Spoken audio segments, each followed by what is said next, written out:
민주당과 국민의힘 누가 더 친공산주의 정책을 펴왔을까요? 좀 더 쉽게 말하면 누가 더 빨갱이들하고 더 친했을까요? 제가 이 땅에서 50년 넘게 살아오면서 본 건 민주당이나 국민의힘이나 친공산주의 정책과 친북 정책을 비슷하게 펴왔다는 겁니다. 노태우 대통령의 북방정책, 이 북방정책을 이어받은 게 김대중 대통령의 햇볕 정책이었으니까요. 자, 그럼 역사로 본 대한민국의 친공산주의 행보 하나하나 한번 따져보겠습니다. 먼저 박정희 대통령부터 봅시다. 많은 사람들이 반공의 상징으로 기억하지만 사실 박정희는 남로당 출신인 거 다 아시죠? 일명 빨갱이 출신이라는 거. 그래서 미국 눈치 엄청 봤습니다.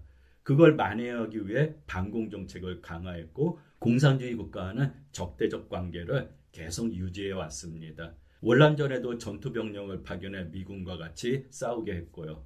다음은 전두환인데요. 전두환은 패스하고요. 중요한 노태우 대통령. 노태우 대통령은 민주주의 국가인 대만과 수교를 끊고 공산주의 국가인 중국과 수교를 맺습니다. 지금의 중국이요.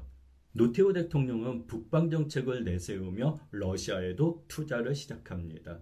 지금 어르신들 언어로 표현하면 빨갱이들한테 돈 갖다 퍼주기 이때부터 시작했습니다. 민주주의 국가를 배신하고 공산주의 국가들과 경제적인 손을 잡는 건데 그때는 왜 다들 조용히들 있었는지 참 신기해요. 그리고 북한을 하나의 나라로 인정해주고 남북한이 동시에 유엔에 가입합니다. 1988년 7월 7일 77선언을 통해 남북 경제, 교육, 문호 개방을 선언합니다. 이때부터 북한과 경제 교류의 물꼬를 트기 시작합니다. 노태우 대통령 이후 김영삼 대통령은 우리 민족의 원수 김일성과 정상회담을 추진합니다. 하지만 김일성이 갑자기 사망하면서 정상회담은 무산됩니다. 이걸 이어받은 사람이 김대중 대통령이고요. 북한의 지하자원과 인력이 헐값으로 중국과 러시아에 팔려가는 것을 막기 위해 노태우 대통령의 북방정책을 이어받은 햇빛정책을 실행합니다. 당시 김정일은 중국처럼 경제발전을 하기 위해 신의주를 경제특구로 만들려고 했지만 중국이 이걸 아예 막아버립니다.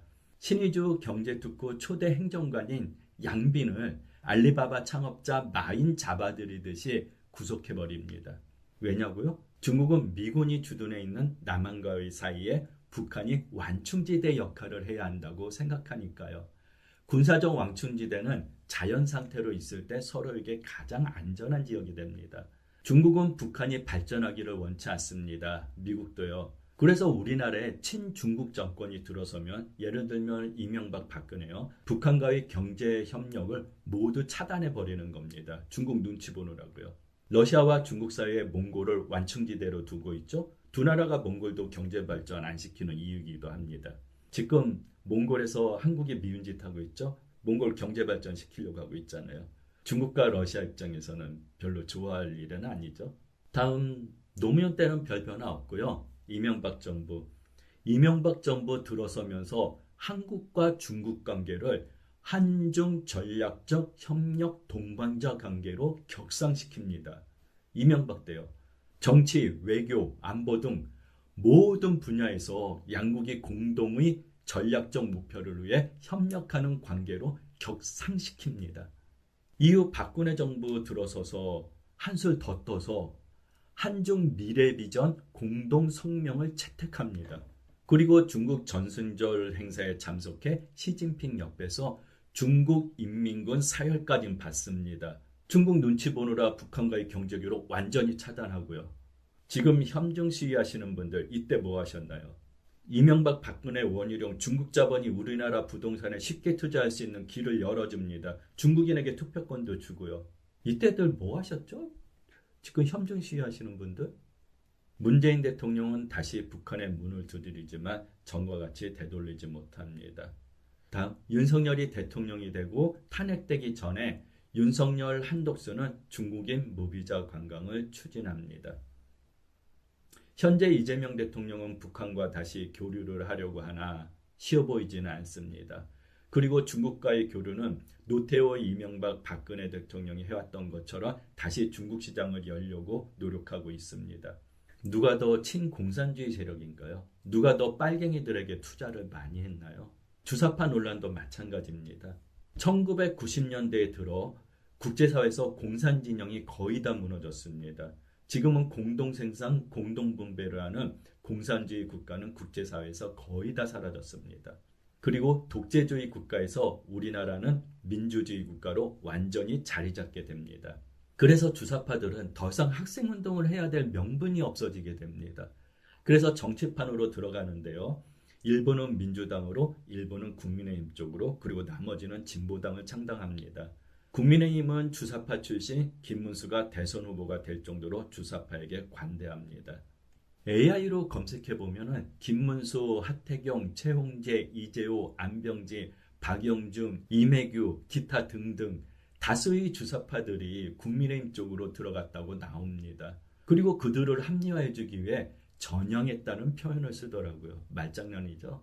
그리고 윤석열 대통령의 탄핵 심판이 시작되자 국민의힘 의원들은 이렇게 외칩니다. 윤석열이 대한민국이고 민주주의고 체제다. 그러므로 윤석열이 무너지면 대한민국도 무너진다. 윤석열이 무너지면 빨갱이들에게 나라를 갖다 바치게 된다. 그러면 윤석열은 대한민국을 지키기 위해 대통령을 몇 년이나 해야 하나요? 논리적으로 분석하면은 평생 해야 된다는 말 아닙니까? 민주주의 국가에서 말이 됩니까? 북한의 김정은이가 곧 북조선이고 체제다. 김정은이 무너지면 미국 제국주의한테 북조선을 넘겨주게 된다. 북한 공산당이 외치는 구호와 국민의힘 국회의원들이 했던 말 차이가 뭔가요? 너무 비슷하지 않나요? 북한 공산당이 상징색은 빨간색이죠. 그래서 우리가 공산당을 빨갱이라고 부르잖아요. 지금 국민의힘 당 색깔은 무슨 색깔인가요? 빨간색이죠. 그리고 저와 같은 세대이신 분들 다 알고 있잖아요. 국민의힘 쪽이 정치적으로 불리하면 북한에다 돈 주고 우리 쪽으로 총 쏘고 포 쏴달라고 부탁했던 일들 다 기억나시죠? 누가 더 친공산주의고 누가 더 북한 추종 세력인지 이 영상을 만들면서 참 성경 말씀 마태복음 7장 3에서 5절에 어찌하여 형제들의 눈 속에 있는 티는 보고 내 눈 속에 있는 들보는 깨닫지 못하느냐. 이 말씀이 자꾸만 떠올랐습니다. 아무튼 민주당이든 국민의힘이든 친공산주의 정책을 해왔고요. 그리고 빨갱이들에게 양당 모두 돈 갖다 퍼줬고요. 돈 갖다 퍼준 거 그 시대에 그렇게 할 수밖에 없었던 필요성 때문인 거잖아요. 그래서 대한민국이 이 정도로 경제성장을 해왔고요. 국제사회에서 공동생산, 공동분배하던 공산주의 국가가 거의 다 사라졌고요. 지금은 사회주의 혁명을 외치는 나라도 없습니다. 그리고 북한, 러시아, 중국 모두 시장경제를 받아들이고 있고요. 이제 어느 당이 빨갱이니 아니니 친북이니 친중국이니 그만해야 되지 않을까요?